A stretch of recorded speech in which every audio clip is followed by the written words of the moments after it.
ഞാനിങ്ങനെ ഇരിക്കുന്നുണ്ടോ, ചോറിന് വേണ്ടി വെയിറ്റ് ചെയ്താണ്. അപ്പം നമ്മൾ കോയമ്പത്തൂർ യാത്രയിൽ 12:30 ആയപ്പോൾ ആലുവ മീൻചട്ടിയിൽ കയറി നല്ല ചൂട് ചോറും ഒക്കെ കഴിച്ചിട്ട് ഞങ്ങൾ യാത്ര തുടർന്നു. കുറേ എത്തിയപ്പോഴത്തേക്ക് ഞാൻ തുരങ്കാൻ വരുന്നതും കാത്തിരുന്നു കേട്ടോ. ഞാൻ അങ്ങ് ഉറങ്ങിപ്പോയി.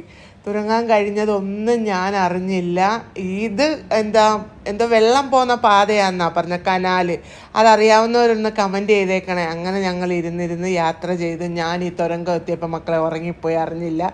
പേളി വീഡിയോ എടുത്ത് വെച്ച് അത് കഴിഞ്ഞാണ് ഞാൻ സൗണ്ട് കൊടുത്ത്. അങ്ങനെ തുരങ്കാനുമൊക്കെ കഴിഞ്ഞ് ട്രാവൽ ചെയ്ത് കുറേ സ്ഥലങ്ങളൊക്കെ കണ്ട് ഞങ്ങൾ കോയമ്പത്തൂരൊക്കെ ടോൾ മേടിക്കുന്നതിന് നല്ല റോഡുകളാണ്, അടുത്തടുത്ത് ടോളുകളുമാണ്. അങ്ങനെ ഞാൻ എണീറ്റിരുന്ന് നോക്കുവാണ് കേട്ടോ ഇത്. അങ്ങനെ വാളയാർ ചെക്ക് പോസ്റ്റൊക്കെ കഴിഞ്ഞ് ഞങ്ങൾ കോയമ്പത്തൂരെത്തി.